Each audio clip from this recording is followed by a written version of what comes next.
إن الحمد لله نحمده ونستعينه ونستغفره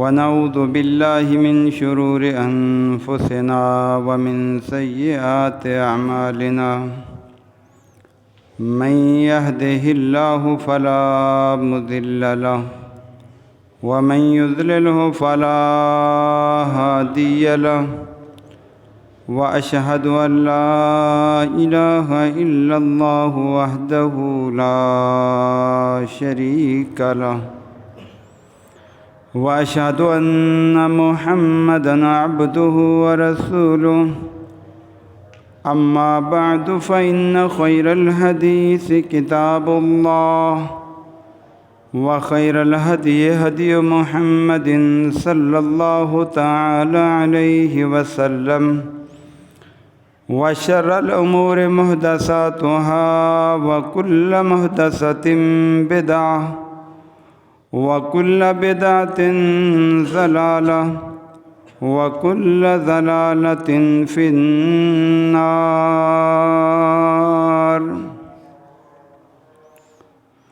فأعوذ بالله السميع العليم وبوجهه الكريم وسلطانه القديم من الشيطان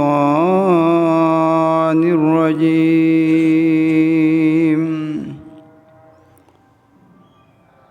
ومن أعرض عن ذكري فإن له معيشة ضنكا ونحشره يوم القيامة أعمى رب اشرح لي صدري ويسر لي أمري واحلل عقدة من لساني يفقه قولي اللهم انفعنا بما علمتنا وعلمنا ما ينفعنا وزدنا علما سبحانك لا علم لنا إلا ما علمتنا إنك أنت العليم الحكيم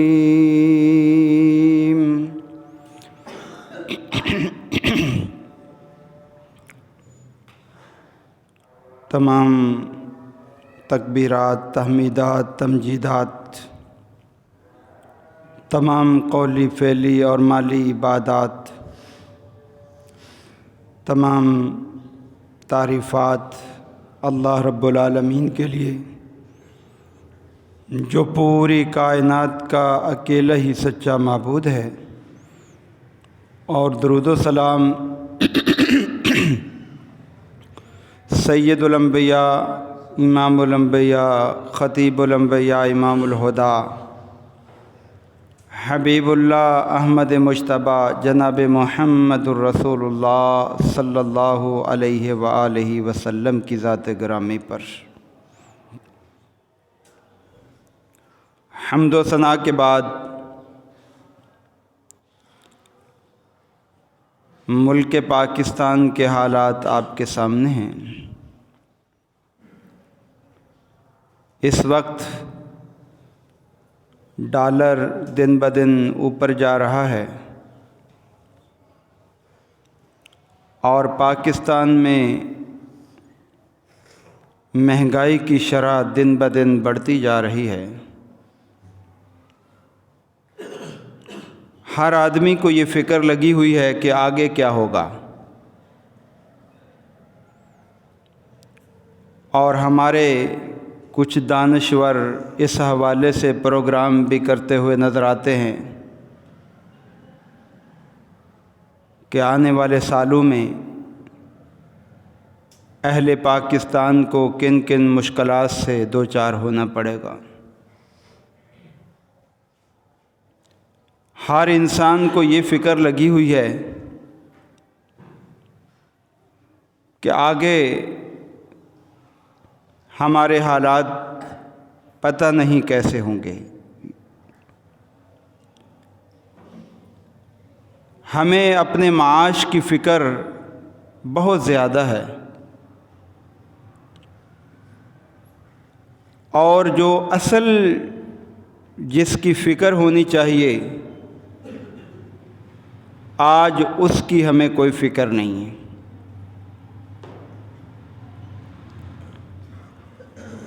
تمام آسمانی مذاہب کے ماننے والوں کا یہ عقیدہ ہے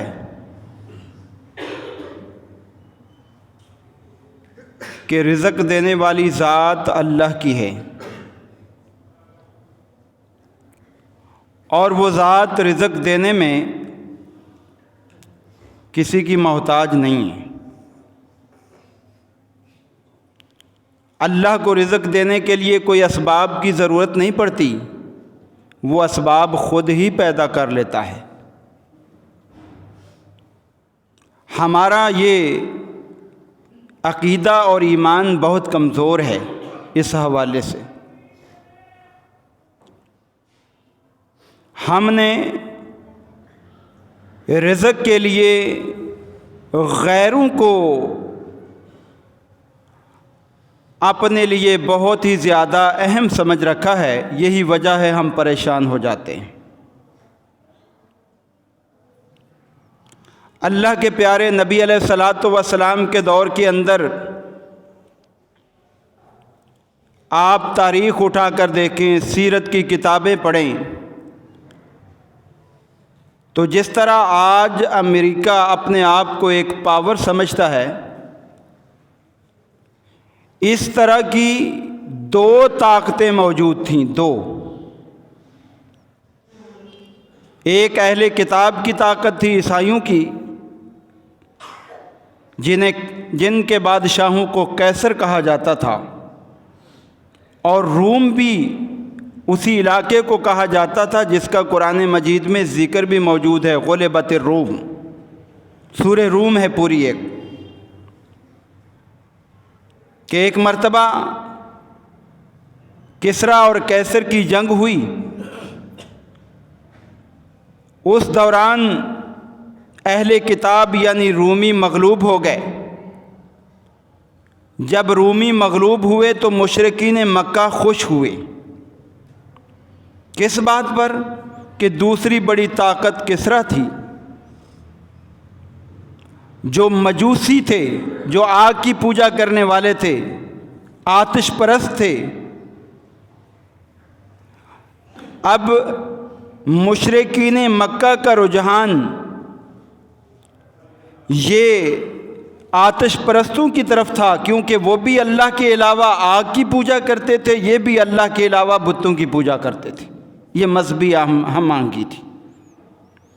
اور مسلمانوں کا رجحان اہل کتاب کی طرف تھا، اس لیے کہ وہ بھی اللہ کی کتاب کو ماننے والے تھے، اور مسلمان بھی اللہ کی کتاب قرآن مجید کو ماننے والے تھے۔ یہ مناسبت تھی۔ اب اتار چڑھاؤ تو ہوتا رہتا ہے، لیکن اللہ تعالیٰ نے یہ وضاحت فرما دی کہ ابھی یہ مغلوب ہو گئے ہیں، لیکن بعد میں یہ غالب بھی ہو جائیں گے۔ یہ مغلوب کرنا یا غلبہ دینا یہ میرے اختیار میں ہے، جب میں چاہوں جس کو غالب کر دوں، جس کو چاہوں مغلوب کر دوں۔ لیکن جو آپ کو بات سمجھانا چاہتا ہوں کہ دو بڑی طاقتیں موجود تھیں، لیکن اللہ کے پیغمبر نے نہ قیصر پر اعتماد کیا کہ وہ ہمیں وہاں سے جو ہے وہ رزق فراہم کرے گا، اور نہ ہی کسریٰ پر اعتماد کیا کہ وہاں سے ہمارے پاس رزق آئے گا۔ اگر اعتماد کیا تو اللہ رب العالمین پر کیا، اور اللہ تعالیٰ نے جو رزق کے دروازے کھولے تو مسلمان خیر و برکت سے مالا مال ہو گئے۔ آج ہمارا اس حوالے سے ایمان بڑا متزلزل ہے۔ اللہ قرآن مجید میں بڑی مثالیں پیش کر کے ہمیں سمجھاتا ہے، لیکن ہم قرآن کی مثالوں کو اتنا سچا نہیں سمجھتے جتنا اپنے سیاستدانوں کی بات کو سچا جانتے ہیں۔ جبکہ یہ دھوکے باز ہیں، یہ فراڈی ہیں، یہ رشوت خور ہیں، یہ عوام پر ظلم کرنے والے ہیں، اور رب جو ہے کسی پر ظلم نہیں کرتا۔ اللہ کی باتیں سچی ہیں اور ان پر ایمان اور عقیدہ رکھنے والے ہی کامیاب ہیں۔ اللہ تعالیٰ نے ابراہیم علیہ السلام کو بڑھاپے میں اولاد عطا فرمائی۔ سیدہ ہاجرہ کے بطن سے اسماعیل پیدا ہوئے۔ جب اسماعیل تھوڑے سے بڑے ہوئے، ابھی بچے ہی ہیں، تو اللہ تعالیٰ نے فوراً حکم دیا، ابراہیم اس عورت کو اور اس بچے کو جو ہے بیابان اور صحرا میں چھوڑ کے آؤ۔ ابراہیم علیہ السلام کو اللہ پہ بڑا یقین تھا۔ تھوڑی سی کھجوریں لے لیں، کھانے پینے کی چیزیں لے لیں، پانی ساتھ لے لیا، بیوی اور بچے کو ساتھ لے لیا، اور لا کر کہاں پر چھوڑا؟ جہاں پر نہ کوئی پانی کا نام و نشان ہے اور نہ کوئی کھیتی باڑی ہے، نہ کوئی آدمی اور نہ کوئی بندہ بشر ہے۔ وہاں پر چھوڑا یا نہیں چھوڑا؟ رب کا قرآن کہتا ہے۔ اللہ کے بندو، اللہ کا مقام اور مرتبہ سمجھو، وہ رزق دینے کے لیے کسی کا محتاج نہیں۔ آج ہم نے اپنے جیسے ذہن بنائے ہیں، اللہ ویسا ہمارے ساتھ معاملہ کر رہا ہے۔ رب کا قرآن کہتا ہے ابراہیم علیہ السلام نے اپنے بچے اور بیوی کو وہاں چھوڑا جہاں پر کوئی آبادی نہیں تھی، اور اللہ سے دعا مانگ رہے ہیں، ربنا انی اسکنت من ذریتی بواد غیر ذی زرع عند بیتک المحرم۔ اے ہمارے رب، یہ ادب کے لیے ابراہیم علیہ السلام نے لفظ استعمال کیا ربنا، وگرنہ ربی کہنا چاہیے تھا۔ انی اسکنت من ذریتی بواد غیر ذی زرع، اے اللہ میں اپنی اولاد کو، اپنی ذریت کو ایسی وادی میں چھوڑ کے جا رہا ہوں جہاں پر کوئی کھیتی باڑی کا انتظام ہی نہیں، کوئی وہاں سے گندم پیدا نہیں ہوتی، کوئی جو پیدا نہیں ہوتے، کوئی پھل پھول پیدا نہیں ہوتے، ایسی وادی میں چھوڑ کے جاؤں۔ عند بیتک المحرم، لیکن اے اللہ تیرے حرمت والے گھر کے پاس چھوڑ کے جا رہا ہوں۔ اس وقت بھی اللہ کا گھر جو ہے اس کی بنیادیں موجود تھیں، اللہ کے گھر کے پاس چھوڑ دیا۔ ربنا لیقیموا الصلاۃ، اے اللہ یہاں اس لیے چھوڑا ہے تیرے گھر کے قریب رہیں گے، نمازی بن جائیں گے، نماز پڑھنے لگ جائیں گے، اور مجھے یقین ہے جب یہ نمازی بن جائیں گے اے اللہ تو اس وادی غیر ذی زرع کے اندر بھی انہیں رزق عطا کر دے گا۔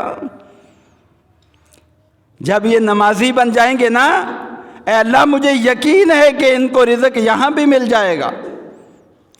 ربنا لیقیموا الصلاۃ فَاجْعَلْ أَفْئِدَةً مِّنَ النَّاسِ تَهْوِي إِلَيْهِمْ وَارْزُقْهُم مِّنَ الثَّمَرَاتِ لَعَلَّهُمْ يَرْزُقُونَ۔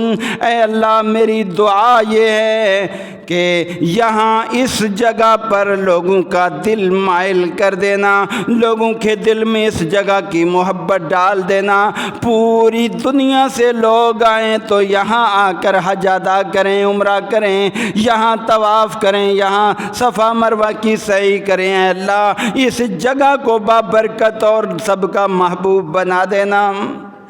اور دوسری دعا ہے کہ اللہ انہیں پھلوں سے رزق عطا کرنا، اور اس پر ان کو شکر ادا کرنے کی بھی توفیق دے دینا، لعلہم یشکرون، شکر ادا کریں۔ اب آپ دیکھیں ایسی جگہ پر بیوی اور بچے کو چھوڑا ہے جہاں کھانے کی چیزیں بھی موجود نہیں اور پانی بھی موجود نہیں۔ یہ ہوتا ہے اللہ پر اعتماد، یہ ہوتا ہے اللہ پر بھروسہ کہ اللہ نے کہا وہاں چھوڑ دو، چھوڑ آئے۔ اب پانی کتنے دن چلتا؟ انسان کی بنیادی ضرورت ہے، چند دن پانی چلا، کھانے پینے کی چیزیں بھی جو ہے بہت محدود تھیں۔ کیا ہوا؟ اللہ اسباب کا محتاج نہیں، اسباب خود پیدا کرتا ہے، بندے کا ایمان ہونا چاہیے۔ چند دن گزرے، پانی ختم ہو گیا۔ جب پانی ختم ہو گیا، سیدنا اسماعیل چھوٹے بچے پیاس کی وجہ سے نڈال بلبلا رہے ہیں، پانی پانی کر رہے ہیں، ماں کہاں سے پانی دے؟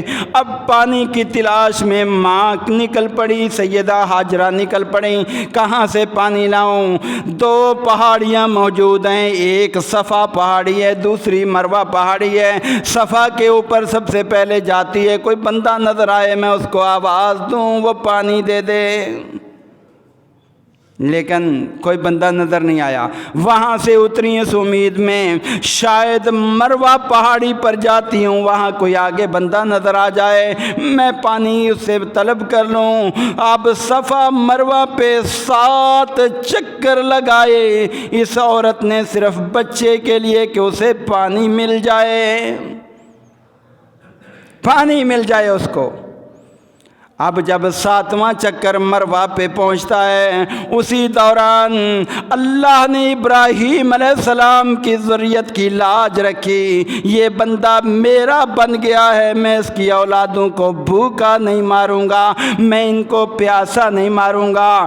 اور فوراً اپنا فرشتہ بھیجا اور جا کر اسماعیل علیہ السلام جہاں ایڑیاں مار رہے ہیں وہاں پہ اپنا پر مارو اور ایک پانی کا چشمہ جاری کر دو۔ ادھر جو ہے وہ فرشتہ آیا، اس نے پر مارا، پانی نکلنا شروع ہو گیا۔ سیدہ ہاجرہ دوڑتی ہوئی آئیں اور پانی کو جو ہے دیکھ کر بڑی خوش ہو گئیں، اور ساتھ میں وہ پانی پھیلتا جا رہا ہے، دائیں پھیل رہا ہے، بائیں پھیل رہا ہے، اور اس دوران کیا کرتی ہیں؟ منڈیر لگا رہی ہیں اور بن بنا رہی ہیں، اور ساتھ میں کہتی ہیں زم زم زم، ٹھہر جا ٹھہر جا ٹھہر جائے، پانی آگے نہ بڑھ۔ آج وہ چشمہ ایک زمزم اس وقت کا جاری ہوا، آج بھی جاری ہے۔ یہ ہے اللہ، یہ ہے اللہ رزق دینے والا۔ پانی کا ایسا انتظام ہو گیا، اتنا بابرکت پانی اللہ نے عطا کر دیا کہ اللہ کے پیغمبر نے فرمایا شفاء لما شرب لہ، جس مقصد کے لیے بندہ پیتا ہے وہ مقصد پورا ہو جاتا ہے، اللہ بیماروں کو شفا دے دیتا ہے۔ وہاں پر کون سا IMF آیا تھا؟ میں نے اور آپ نے غور کیا کون سے ملک نے ان کی مدد کی تھی، اور پھر اللہ نے آگے کیا انتظام کیا؟ اب جیسے ہی پانی کا انتظام ہو گیا، پرندے جو ہے ادھر ادھر اڑنے لگ گئے، پرندوں کو بھی پانی ملنے لگا، وہاں سے قافلے گزرتے جا رہے ہیں، قافلوں نے دیکھا یہاں پر کہیں پانی ہے، پرندہ پانی کے بغیر نہیں اڑا کرتا، جہاں پرندے ہوں سمجھ لو وہاں پر پانی ہے۔ وہ آئے، آ کر دیکھا تو ایک عورت اور ایک بچہ، آ کر کہنے لگے اے اماں جان، اگر اجازت دیں تو ہم یہاں پڑاؤ ڈال لیں، ہم بھی یہاں رہائش اختیار کر لیں، ہم بھی اپنے بیوی بچے لے آئیں۔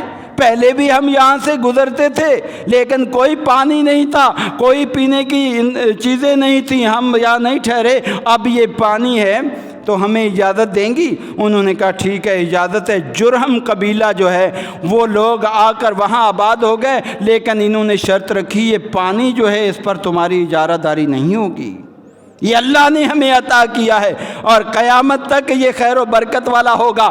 اب وہاں پر جب وہ آ گئے، کھانے کا بھی انتظام ہو گیا، پینے کا بھی انتظام ہو گیا۔ اب ذرا غور کیجئے، اللہ جب رزق دینے پہ آیا تو کس طرح وہاں پہ رزق مہیا کیا۔ میں اور آپ کیوں پریشان؟ میں اور آپ کیوں پریشان؟ جس ذات نے پیدا کیا ہے رزق اسی نے دینا ہے۔ ایک مثال تو آپ نے یہ سمجھ لی، دوسری مثال بھی سنیے۔ حضرت یونس علیہ السلام اپنی قوم کو دعوت و تبلیغ کرتے ہیں، قوم نے نہ مانا، ناراض ہو گئے، اللہ سے عذاب کی دعا مانگ لی اور قوم کو کہا عذاب آ رہا ہے، اور خود جو ہے جلدی سے وہاں چلے گئے، اور جو ہے اللہ نے ابھی اجازت نہیں دی تھی، وہاں کشتی میں سوار ہو گئے۔ جب کشتی میں سوار ہو گئے، کشتی لڑکھڑانے لگی، ملاح نے اعلان کیا کوئی اپنے آقا کا بھاگا ہوا غلام اس کشتی میں بیٹھا ہوا ہے، اگر کوئی ایسا غلام ہے تو وہ سمندر میں چھلانگ لگا دے، وگرنہ یہ کشتی ڈوب جائے گی، سب ڈوب جائیں گے۔ اب کوئی بھی اس بات کو ماننے کو تیار نہیں۔ قرآن کہتا ہے فَسَاهَمَا فَكَانَ مِنَ الْمُدْحَضِينَ، قرہ اندازی ہوئی، جس کا نام نکلے گا اس کو سمندر کے اندر ڈال دیا جائے گا۔ جب قرہ اندازی ہوئی، نام یونس علیہ السلام کا نکلا، جب نام نکلا فوراً سمجھ گئے میرے رب کی کوئی آزمائش آ گئی ہے، فوراً جو ہے وہ سمندر کے اندر چھلانگ لگا دی۔ کشتی والے سلامتی سے کنارے پر لگ جاتے ہیں، لیکن ادھر اللہ حکم دیتا ہے مچھلی کو فَالْتَقَمَهُ الْحُوتُ، اے مچھلی اس کو لقمہ بنا لو، ان کو لقمہ بنا لو۔ یونس علیہ السلام کو لقمے کا مطلب ہوتا ہے پورا اندر لے جا، بس اس کو کھانا نہیں، دانت نہیں مارنا ہے اس کو۔ اب مچھلی کے پیٹ کے اندر ہیں، چلے گئے سیدھے وہاں۔ مچھلی کے پیٹ میں انہیں رزق کس نے دیا اور زندہ کس نے رکھا؟ آج اگر کسی آدمی کو بند کر دیا جائے نا کچھ دیر کے لیے، اس کی سانس رک جاتی ہے، لیکن میرے رب کی قدرتیں دیکھو، وہاں پر بھی ان کو رزق ملا۔ اور اس کے بعد رب کا قرآن یہ کہتا ہے جب انہوں نے اللہ کی تسبیح بیان کی، اللہ کے سامنے گڑ گڑائے۔ کون سی ان کی تسبیح ہے؟ ان کی تسبیح بڑی مشہور ہے، قرآن کریم کے اندر اللہ تعالیٰ نے وہ تسبیح ذکر فرمائی ہے، اور اس کے بعد یہ بھی ذکر کیا ہے کہ جو اس طرح تسبیح پڑھیں گے میں ان کو بھی پریشانیوں سے نجات دے دوں۔ کیا تسبیح تھی؟ لا الہ الا انت سبحانک انی کنت من الظالمین، لا الہ الا انت سبحانک انی کنت من الظالمین۔ اے اللہ تیرے علاوہ کائنات کے اندر کوئی سچا معبود نہیں، کوئی معبود برحق نہیں، تو تمام عیوب سے پاک ہے۔ اے اللہ مجھ سے غلطی ہو گئی، میں نے اپنے اوپر ظلم کر لیا، تیری اجازت کے بغیر وہاں سے نکل آیا، اے اللہ معاف کر دے۔ التجا سی دعا تھی۔ جو پریشان حال لوگ ہیں، مفسرین کہتے ہیں کہ اگر اس دعا کو کثرت سے پڑھیں تو اللہ تعالیٰ ان کی پریشانیاں بھی دور کر دے گا، کیونکہ اللہ تعالیٰ نے آگے چل کے فرمایا کذالک ننجی المؤمنین، ہم ایمان والوں کو بھی اسی طرح نجات دیں گے۔ تو اب جب انہوں نے تسبیح پڑھی، اللہ کہتا ہے، اللہ فرماتا ہے فلولا کان من المسبحین، اگر میرا یونس مچھلی کے پیٹ میں میری تسبیح بیان نہ کرتا، میری پاکی بیان نہ کرتا، میری تعریف نہ کرتا، میری طرف رجوع نہ کرتا، لَلَبِثَ فِي بَطْنِهِ إِلَى يَوْمِ يُبْعَثُونَ، قیامت قائم ہونے تک میں اپنے یونس کو مچھلی کے پیٹ کے اندر ہی رکھتا، میں اس کو مچھلی کے پیٹ کے اندر ہی رکھتا۔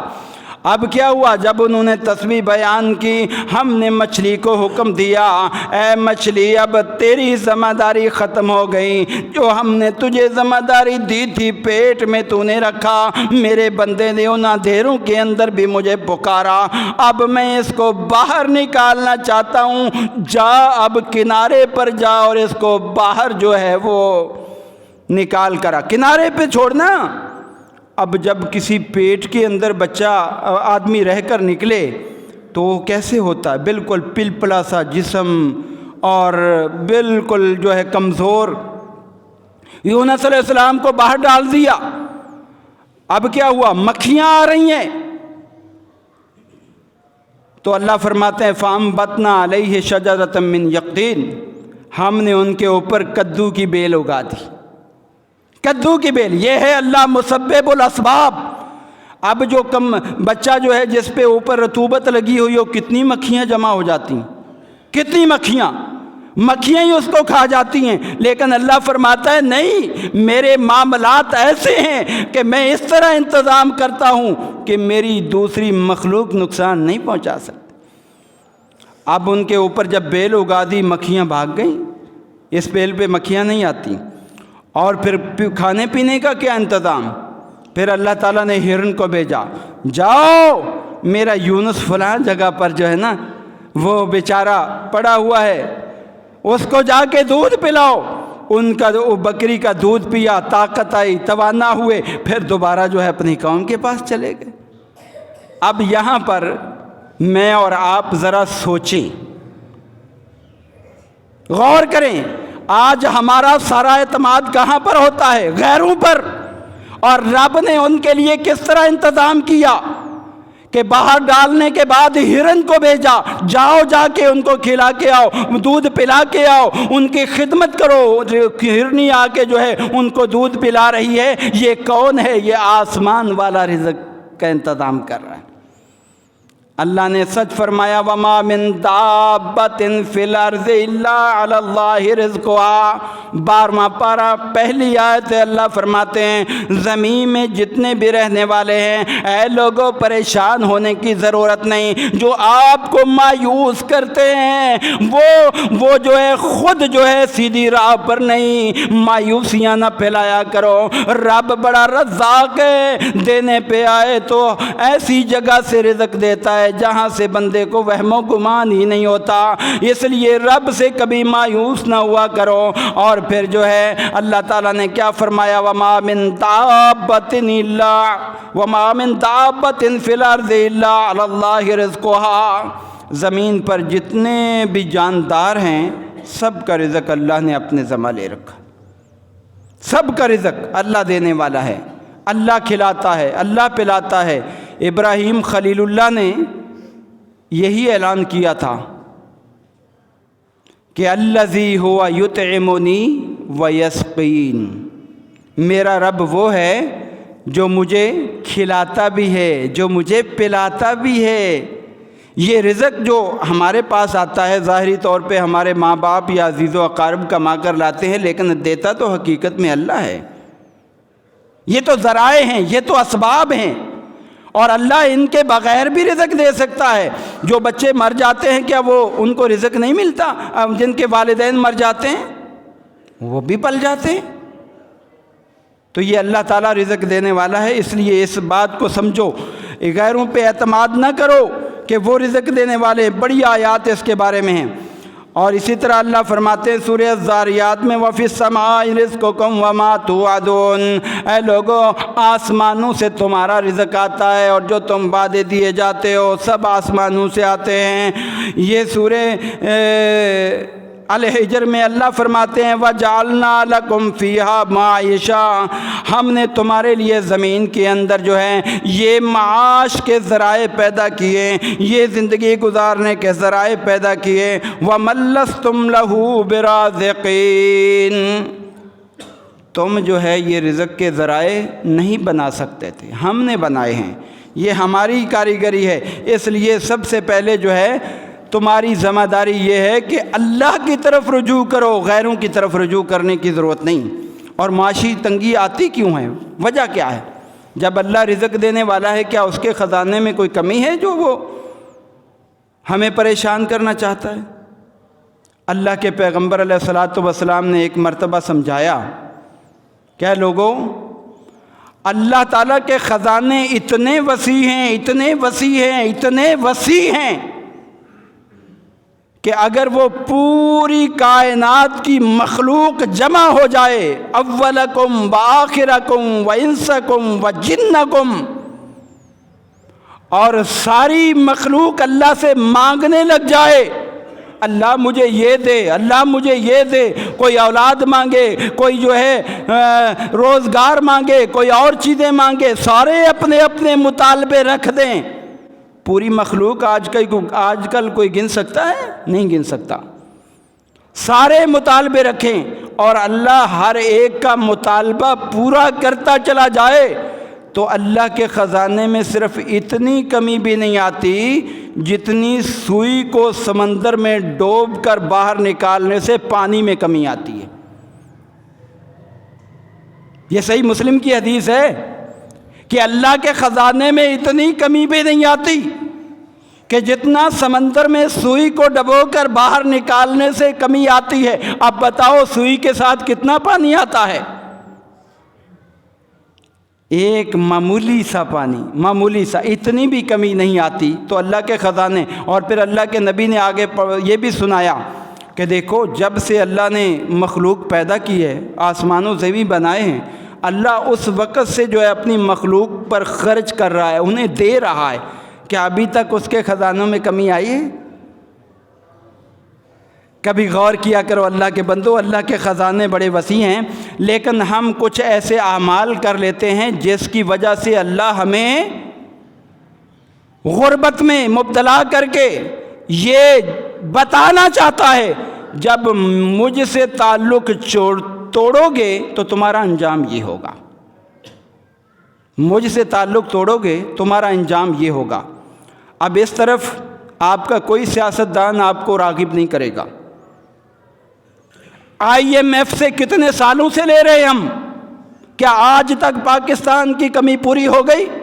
جب سے پاکستان بنا ہے، بلکہ میں ہسٹری پڑھ رہا تھا، تاریخ پڑھی میں نے پاکستان کی، کہ پہلے سال سے ہی 1947 سے IMF سے قرض لینا شروع ہوئے، یہ ڈالر آنا شروع ہوئے، یہ ڈالر وہاں سے آتے رہے، اور پہلے تو معمولی تھے، لیکن جب مشرقی پاکستان الگ ہوا اس دوران ڈالر کی رفتار اوپر چلتی چلی گئی، اور پھر بعد میں جا کے آج آپ دیکھ لیں کتنی اوپر چلی گئی۔ ان لوگوں نے ہمیں اپنے شکنجے میں جو ہے وہ جکڑ رکھا ہے، قرض کے اوپر قرض لے کر، اور جو ہے عیاشیاں ہمارے حکمران کرتے ہیں اور سزا بیچاری عوام بھگتتی۔ کبھی غور کیا کرو اللہ کے بندو، سب سے پہلی وجہ جو ہے رزق کے اندر تنگی آنے کی، یا مہنگائی ہونے کی، یا معاشی طور پر پریشان ہونے کی، وہ اللہ نے قرآن کریم میں کیا ذکر فرمائی ہے؟ اللہ تعالیٰ فرماتے ہیں وَمَنْ أَعْرَضَ عَنْ ذِكْرِي فَإِنَّ لَهُ مَعِيشَةً ضَنْكًا۔ سورہ طٰہٰ ہے، آخری رکوع ہے، گھر میں ترجمے والا قرآن جا کے پڑھیے گا اور پھر سمجھ لیجئے گا کہ ہمارے پاکستان کے اندر معاشی تنگی کیوں ہے، آپ کو نتیجہ سمجھ میں آ جائے گا۔ اللہ فرماتے ہیں جو میرے ذکر سے منہ پھیر لے گا اس کو پہلی سزا یہ دوں گا کہ ان کی معیشت جو ہے وہ تنگ کروں گا۔ آج ہم معاشی طور پہ کمزور ہیں نا، معاشی طور پہ تنگ ہو رہے ہیں نا، مہنگائی کی وجہ سے ہماری خورد و نوش کی اشیاء کم ہو رہی ہیں، ہم جو ہے دن بدن نیچے جا رہے ہیں، کیوں؟ من اعرض عن ذکری، اور یاد رکھو میرے عزیز بھائیو، ان اللہ لا یخلف المیعاد، اللہ نے قرآن میں کئی جگہ پر فرمایا ہے اللہ جو وعدے کرتا ہے نا ان کو پورا کرتا ہے، اس کے خلاف نہیں کرتا۔ تم وعدے خلافی کر جاتے ہو، لا یخلف المیعاد، اللہ جو ہے وعدہ خلافی نہیں کرتا، اللہ نے جو وعدے کیے ہیں وہ پورے کرتا ہے۔ اللہ نے کیا کہا؟ وَمَنْ أَعْرَضَ عَنْ ذِكْرِي فَإِنَّ لَهُ مَعِيشَةً ضَنْكًا، جو لوگ میرے ذکر سے منہ پھیر لیں گے میں ان کی دنیا کے اندر معیشت تنگ کر دوں گا۔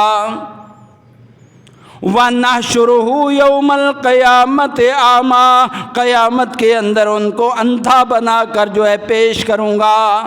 یہ لوگوں کو دکھانے کے لیے یہ وہ بد نصیب بندہ تھا جس کو میں نے ذکر عطا کیا تھا لیکن اس سے منہ پھیر لیا تھا۔ اے ساری کائنات کے لوگوں دیکھو، یہاں سارے دیکھنے والے ہیں، بینا ہے، اگر نہ بینا آ رہا ہے تو وہ ہے جو میرے ذکر سے اعراض کرنے والا۔ اب ذکر کیا چیز ہے؟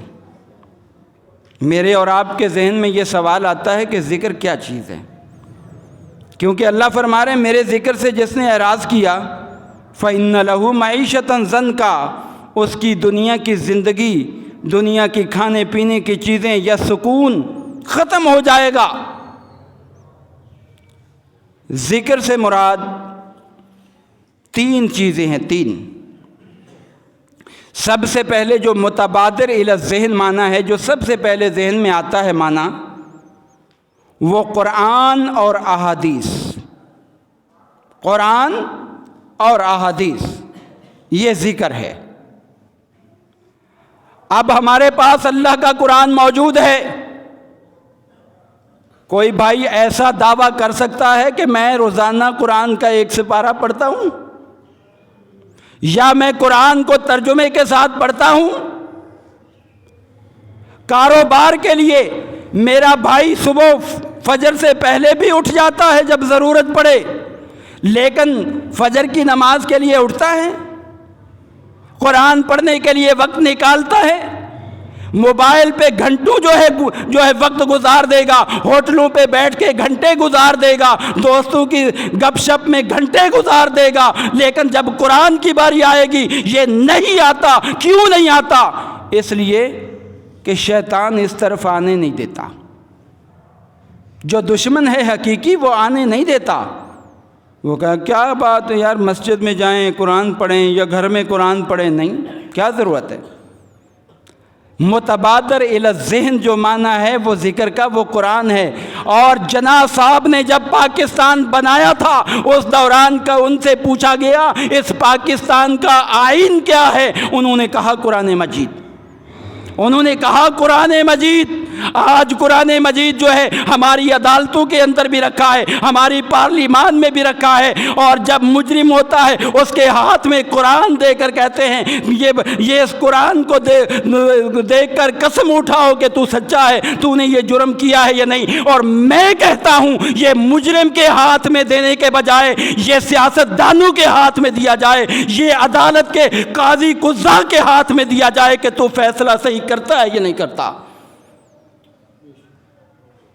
آج سے یہ عہد کرو، قاضی کو بولو پہلے تو اس قرآن کو ہاتھ میں اٹھا کر یہ حلف اٹھا، میں جو فیصلہ کروں گا اس قرآن کے مطابق ہوگا، انصاف سے کروں گا۔ اگر قاضی یہ کرتا ہے پھر مجرم کو یہ قرآن دیا جائے، وگرنہ اس قرآن کی ہم توہین کر رہے ہیں۔ مجرم غریب کو تو ہم جو ہے قرآن کو اٹھوانے پہ مجبور کرتے ہیں، اور بڑے جو ہے وہ قرآن کو ہاتھ تک نہیں لگاتے۔ اگر آپ جج کے ہاتھ میں قرآن دینا شروع کر دو سارے فیصلے صحیح ہو جائیں گے۔ کیوں؟ اس لیے کہ قرآن کے خلاف جو فیصلہ کرے گا اللہ اس کو دنیا میں بھی پکڑ لے گا، دنیا میں ہی پکڑ لے گا۔ قرآن کا متبادر الی الذہن ذکر کا جو قریبی معنی میں نے آپ کو بتایا وہ قرآن ہے۔ دلیل کیا ہے؟ اللہ سورہ ہجر آیت نمبر 9 میں فرماتے ہیں اِنَّا نَحْنُ نَزَّلْنَا الذِّكْرَ وَإِنَّا لَهُ لَحَافِظُونَ۔ ہم نے آسمانوں سے ذکر نازل کیا ہے اور ہم اس کی خود حفاظت بھی کرنے والے ہیں۔ مطلب یہ ہے کہ اس قرآن میں کوئی تبدیلی نہیں کر سکے گا، اور اللہ کا یہ وعدہ دیکھو 1400 سال پہلے کا کیا ہوا آج تک قرآن کے اندر کوئی تبدیلی نہیں کر سکا اور نہ کر سکے گا، یہ وعدہ ہے اللہ کا۔ اور حدیث بھی جو ہے یہ بھی ذکر ہے، اللہ نے قرآن میں فرمایا فَاسْأَلُوا أَهْلَ الذِّكْرِ إِن كُنتُمْ لَا تَعْلَمُونَ۔ اہل ذکر سے جا کے سوالات کیا کرو، مسائل پوچھا کرو اگر تمہیں مسئلے کا علم نہیں۔ اور یہاں پر محدثین نے کہا ہے کہ ذکر سے مراد قرآن کو جاننے والا، ذکر سے مراد اللہ کے نبی کی احادیث کو جاننے والا، اس سے جا کے مسئلے پوچھا کرو، وگرنہ دوسرے لوگ جو ہے وہ حق سے بہکا دیں گے آپ کو۔ یہ سورہ انبیاء آیت 7 ہے۔ تو معلوم ہوا قرآن اور حدیث سے جب ہم تعلق توڑ دیں گے، پیچھے ہٹ جائیں گے، چھوڑ دیں گے، ان کو پڑھنا چھوڑ دیں گے، سمجھنا چھوڑ دیں گے، عمل کرنا چھوڑ دیں گے، تو پھر جو ہے دنیا کی کوئی طاقت بھی آپ کو معیشت کے اعتبار سے مضبوط نہیں بنا سکتی۔ بنا کر دکھائے یا ہمارے سیاستدان بنا کر دکھائیں، وہ تو اس کام میں لگے ہوئے ہیں کہ اپنی پراپرٹی جمع کریں، اور جب ملک جو ہے وہ بالکل جو ہے مقروض ہو جائے، اس ملک کے اثاثے جو ہے غیروں کو دے دیں، اس ملک کے ایٹمی پلان بیچ کر خود باہر چلے جائیں۔ یہ ان کی پالیسی ہے، اس کو سمجھو اور ان ایسے لوگوں کا انتخاب کرو جو مخلص لوگ ہوں، مخلص لوگوں کا انتخاب کرو۔ اور قرآن دوسرا معنی جو ہے ذکر کا وہ ہے نماز۔ ذکر کا دوسرا معنی ہے نماز۔ جو میرے ذکر سے منہ پھیرے گا تو اس کی دنیا کی زندگی جو ہے وہ تنگ ہو جائے گی۔ کیا دلیل ہے؟ ہر بات کی دلیل جو ہے میں آپ کو دیا کرتا ہوں تاکہ آپ بینا بن کر زندگی گزاریں، آپ آنکھوں سے دیکھ کر زندگی گزاریں۔ گھر میں ترجمے والا قرآن پڑھیے گا، سورہ طٰہٰ آیت نمبر 14 ہے۔ اللہ نے موسیٰ علیہ السلام کو فرمایا اقم الصلاۃ لذکری، اے موسیٰ میرے ذکر کو تر و تازہ رکھنے کے لیے نماز پڑھا کر۔ نماز اللہ کا ذکر شروع سے لے کر آخر تک اللہ اکبر سے آپ شروع کریں السلام علیکم ورحمۃ اللہ، آخر تک اللہ کا ذکر۔ جو نماز نہیں پڑھتے اللہ معاشی تنگی کے اندر مبتلا کر دیتا ہے۔ نماز کتنے لوگ ہیں جو پابندی سے پڑھتے ہیں؟ ہم شکوے بہت کرتے ہیں، جی بہت کمزور ہو گئی ہماری معیشت، ہم غریب ہو گئے، لیکن آپ نے اللہ کے وعدے نہیں سنے؟ جن چیزوں پر اللہ نے جو ہے انعامات دینے تھے وہ چیزیں آپ کرتے ہی نہیں۔ جن چیزوں پر اللہ نے رزق کے دروازے کھولنے تھے وہ آپ کرتے ہی نہیں، تو کیسے رزق آئے گا؟ کب تک غیروں کے سہارے پہ جیو گے؟ غیروں کے سہارے پہ جنازے اٹھا کرتے ہیں، غیروں کے سہارے پہ جنازے اٹھا کرتے ہیں۔ مومن بندہ اللہ پر بھروسہ کر کے خود آگے بڑھتا ہے، وہ غیروں کا متلاشی نہیں ہوتا۔ اور ذکر کا تیسرا معنی جو ہے عام ذکر ہے۔ اس کی دلیل کیا ہے؟ اللہ نے سورہ احزاب آیت 41 میں فرمایا یا ایھا الذین آمنوا اذکروا اللہ ذکرا کثیرا، اے ایمان والو اللہ کا ذکر بہت زیادہ کیا کرو۔ اللہ کے ذکر میں بہت سی دعائیں منقول ہیں، جیسے افضل الذکر لا الہ الا اللہ۔ یہ دعائیں، یہ اذکار، صبح و شام کے اذکار، یہ پابندی سے پڑھنا، یہ بھی اللہ کا ذکر ہے۔ تو میں نے آپ کو ذکر کے 3 معنی بتائے ہیں۔ ان تینوں معانی پر غور کیجئے۔ پاکستانی قوم کتنا قرآن کو پڑھتی ہے اور سمجھتی ہے اور عمل کرتی ہے، اللہ کے نبی کی احادیث کو کتنا پڑھتی، سمجھتی اور عمل کرتی ہے، اور پھر اللہ کا ذکر کتنا کرتی ہے۔ یہ آج کل جو صوفیہ نے ذکر نکالے ہوئے نا، اللہ اللہ، یہ ذکر نہیں ہے۔ ذکر وہ ہے جو رسول اللہ کی زبان سے نکلے، اور طریقہ وہ ہے جو امام الانبیاء نے بتایا۔ یہ ذکر نہیں، یہ ذکر کا مذاق ہوتا ہے۔ اس لیے ایسے اذکار کو اذکار نہ سمجھا کرو، اللہ اللہ والا۔ ذکر ہے لا الہ الا اللہ، ذکر ہے سبحان اللہ و بحمدہ، یہ اللہ کے اذکار ہیں۔ تو ایک جو معیشت کمزور ہونے کی وجہ ہے وہ اللہ کے ذکر سے دوری ہے، قرآن سے دوری۔ اگر میں اور آپ چاہتے ہیں نا کہ ہماری معیشت مضبوط ہو، آج ہی سے اپنے گھر کے اندر ہر فرد کو صبح فجر کے ٹائم اٹھائیں اور کہیں اٹھو نماز پڑھو، اور پھر اس کے بعد کم از کم آدھا پارہ یا پاؤ پارہ، اگر زیادہ وقت ہے تو 1 پارے کی تلاوت شروع کر دیں۔ آپ جو ہے 1 مہینہ ایسے کر کے دیکھیں، گھر میں سکون نہ ہو تو پھر کہیے گا یقین کامل کے ساتھ۔ اور اس کے بعد دوسرے نمبر پہ ایمان اور تقوی کے اندر کمزوری، اللہ پر جو ہے اعتماد میں کمزوری، اللہ پر وما قدر اللہ حق قدرہ، اللہ کی ہم نے وہ قدر نہیں کی جو کرنی چاہیے تھی، یہودیوں نے بھی نہیں کی۔ آپ غور کریں کہ اللہ تعالیٰ نے یہودیوں کو پکا پکایا کھانا، بھنا ہوا گوشت اور من، وَأَنزَلْنَا عَلَيْكُمُ الْمَنَّ وَالسَّلْوَىٰ، اللہ نے آسمانوں سے ان کو جو ہے کھانے دے رکھا تھا۔ من جو ہے یہ ایک شہد کی طرح میٹھا ایک سالن نما ہوتا تھا، اور سلوا جو ہے بھونا ہوا گوشت پرندوں کا. یہ صبح صبح جب وہ اٹھتے اور جو ہے ان کے آس پاس جو ہے وہ موجود ہوتا، اٹھا کر لے آتے اور اس کو کھا لیتے. اب بتاؤ کون انہیں رزق دے رہا تھا؟ یہ من اور سلوا بھون کے کون رات میں ان کے لیے انتظام کر رہا تھا؟ لیکن انہوں نے قدر نہیں کی. آج ہمارا بھی وہی حال ہے کہ ہم اللہ کی قدر نہیں کرتے جیسی کرنی چاہیے. اللہ تعالیٰ نے کتنی نعمتیں دے رکھی ہیں، اگر ایک آنکھ جو ہے اس کو بھی آپ شمار کریں اس کا بدلہ بھی نہیں چکا سکتے. فری کے اندر اللہ کی دی ہوئی نعمتیں. ایمان اور تقوی میں کمزوری یہ بھی جو ہے معاشی طور پر تنگی پیدا کرتی ہے، گھر کے اندر سکون اور برکت ختم ہو جاتا ہے. اللہ نے قرآن کریم میں فرمایا وَلَوْ أَنَّ أَهْلَ الْقُرَىٰ آمَنُوا وَاتَّقَوْا لَفَتَحْنَا عَلَيْهِمْ بَرَكَاتٍ مِّنَ السَّمَاءِ وَالْأَرْضِ وَلَٰكِن كَذَّبُوا فَأَخَذْنَاهُمْ بِمَا كَانُوا يَكْسِبُونَ. سورہ اعراف آیت نمبر 96 ہے. اللہ فرماتے ہیں یہ بستیوں والے، اور مفسرین نے کہا یہاں پر مکہ کی بستی بھی مراد ہے اور آس پاس کی بستیاں، اگر یہ لوگ پکے مومن بن جاتے اور جو ہے متقی اور پرہیزگار بن جاتے. پکے مومن کا مطلب یہ ہے کہ اللہ پر بھی ایمان، اللہ کے رسولوں پر بھی ایمان، اللہ کی کتابوں پر بھی ایمان، آخرت پر بھی ایمان، اللہ تعالیٰ کے تمام احکامات پر سچا ایمان، اور اللہ کو راضی کرنے کی کوشش. اور جو ہے تقوی سے مراد یہ ہے کہ کسی قسم کا بھی گناہ اس کو چھوڑ دینا، یہ تقوی ہے. ہمارے معاشرے میں کتنے گناہ ہیں، میں اگر گننے لگ جاؤں نا تو ختم نہیں ہوں گی. اتنے گناہ ہیں. کون سا گناہ پہلی قوموں کا ہے جو ہماری اس معاشرے میں موجود نہیں؟ وہ لوگ ناپ تول میں کمی کرتے تھے، کیا ہم نہیں کرتے؟ وہ لوگ جو ہے زناکاری کرتے تھے، کیا ہمارے معاشرے میں نہیں ہیں؟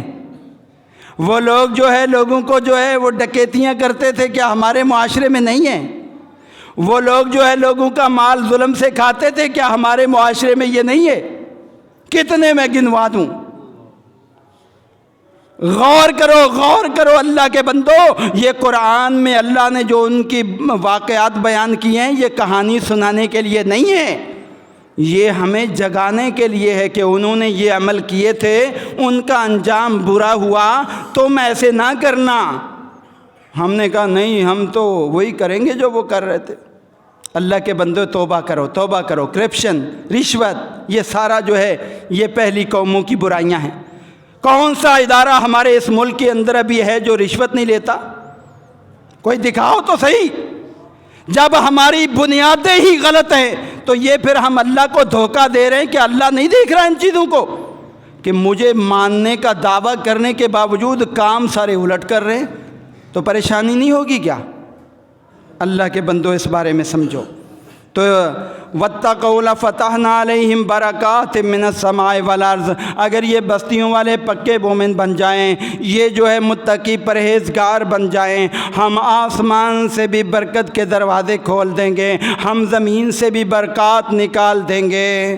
وَلَٰكِن كَذَّبُوا، لیکن ان لوگوں نے اس کو جھٹلا دیا. جھٹلانے کا ایک تو یہ ہے کہ آپ منہ سے انکار کر دیں میں نہیں مانتا. یہ کفار نے کیا، مشرکین مکہ نے کیا، اللہ نے ان کی گرفت کی، معاشی تنگی میں مبتلا کر دیا، اور بعد میں اللہ کے نبی سے سفارش کی، پھر ان کے لیے جو ہے وہ راشن جاری ہوا. تو ایک تو یہ ہے، اور دوسرا یہ ہے کہ بندہ عملی طور پر انکار کرے، عملی طور پر جھٹلا دے کہ اللہ نے کہا ہے سچ بولو، جھوٹ بول رہا ہے. تو کیا آپ اللہ کی بات کو مان رہے ہیں؟ اللہ نے کہا چوری نہ کرو، چوری کر رہا ہے. اللہ نے کہا زنا نہ کرو، زنا کر رہا ہے. تو یہ کیا ہے؟ تکذیب ہے اور کیا ہے؟ اس کو کیا کہیں گے؟ اللہ کی فرما برداری کہیں گے. اللہ کے بندو سوچو، غور کرو اس معاملے میں. اللہ نے جو وعدہ کیا ہے ایمان اور تقوی کا، اگر یہ ہوگا اللہ آسمان سے بھی برکتیں اتارے گا، زمین سے بھی برکات جو ہے وہ نکالے گا. لیکن انہوں نے جھٹلایا، اللہ نے اس پاداش میں ان کو پکڑ لیا. پکڑ لیا سے مراد جو ہے معاشی تنگی میں مبتلا کر دیا. یہ سورہ اعراف آیت 96 ہے۔ تو یہ کتنا بڑا جو ہے جرم تھا ان کا، آج ہمارے معاشرے کے اندر بھی یہی ہے۔ بہت سی ایسی چیزیں ہیں جو اللہ تعالیٰ نے قرآن کریم میں، اللہ کے نبی نے احادیث میں ذکر فرمائی ہیں کہ ان سے بچو، یہ تمہاری معیشت کو کمزور کرنے والی چیزیں ہیں، لیکن ہم دھڑلے سے کرتے ہیں، ان کاموں کو ہم کرتے ہیں۔ اللہ سے ہم ٹکر لے کر، مخالفت کر کے ہم کبھی سکون کی زندگی نہیں گزار سکتے، یہ بات یاد رکھو۔ اور ہمارے حکمران بھی ہمیں اس دلدل سے نہیں نکلوا سکتے۔ ابھی قرض پہ قرض لے کے آپ کو مزید دلدل میں دھکیلا جا رہا ہے، ابھی مزید ہر بچہ جو ہے وہ مقروض بنایا جا رہا ہے۔ ایسے وقت کے اندر کفایت شعری کی ضرورت ہے، ایسے وقت کے اندر کفایت شعری کی ضرورت ہے۔ کفایت شعری کا مطلب ہے بقدر ضرورت چیزوں کا استعمال۔ ہمارے معاشرے میں کتنی فضول خرچی ہے، آپ اوپر کی سطح دیکھیں، نیچے کی سطح دیکھیں۔ ہم نے شادی بیاہ پہ کتنے اضافی اخراجات نکال رکھے ہیں جو شریعت نے ہمیں کوئی حکم نہیں دیا۔ یہ منگنی ہو رہی ہے، یہ مہندی ہو رہی ہے، یہ مایوں ہو رہا ہے، یہ فلاں ہو رہا ہے، یہ فلاں ہو رہا ہے۔ اللہ کے بندو، شادیاں تو آسان بنائی تھیں، ایک بندے کے پاس کچھ بھی نہیں تھا، شادی اس کی بھی ہو گئی، ہم نے کتنے اخراجات بنا لیے۔ یہ فضول خرچی ہے اور یہ شیطان کا بھائی بننے کے مترادف ہے۔ پھر مرنے والے پہ بھی ہم نے کتنے سارے اپنی طرف سے بنا دیے، کل ہے، یہ ساتہ ہے، یہ 40واں ہے، یہ فلاں ہے، یہ ختم شریف ہے، یہ فلاں شریف ہے۔ یہ شریف بنانے والا ہے کون؟ کوئی دلیل تو لے کر آئے۔ جو اللہ کے محبوب پیغمبر کی زبان سے بات نہیں نکلی وہ دین نہیں بن سکتی، چاہے دنیا کا بڑے سے بڑا آدمی وہ بات کو ایجاد کرنے والا ہو، وہ بدعت کہلاتی ہے، اور بدعت جو ہے گمراہی میں لے جاتی۔ ان فضولیات کو چھوڑنا ہوگا میرے عزیز بھائیو، یہ فضول خرچی ہے۔ اور بھی بہت ساری باتیں ہیں، وقت بڑی تیزی سے گزر گیا، بہت باتیں سمجھانا چاہتا تھا، لیکن اگر آپ یہی بات سمجھ گئے کہ قرآن سے تعلق جو ہے مضبوط کر لیجئے، نماز کی پابندی شروع کر دیجئے، اللہ تعالیٰ کی جو ہے احکامات پر عمل پیرا ہوتے ہوئے ذکر کیجئے، اور ساتھ ساتھ جو ہے جو اللہ تعالیٰ نے اپنے اوپر اعتماد کرنے کا حکم دیا ہے اور تقوی اور پرہیزگاری کا حکم دیا ہے، اس کو اپنائیے۔ انشاءاللہ یہی نسخے آپ کو جو ہے معیشت کی دلدل سے نکال کر یہ مضبوط معیشت میں لے آئیں گے انشاءاللہ العزیز۔ اللہ تعالیٰ دینے پہ قادر ہے، وہ کسی کا محتاج نہیں، وہ ہماری زمین سے ہی خزانے نکالے گا، آسمان سے رحمت و برکات نازل فرمائے گا، ہمیں کسی IMF کی ضرورت نہیں پڑے گی۔ ہمارا رب پر اعتماد ہو، جو پرندوں کو رزق دے سکتا ہے وہ ہمیں بھی دینے پر قادر ہے۔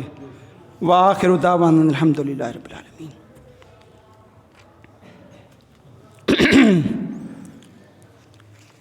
ان الحمدللہ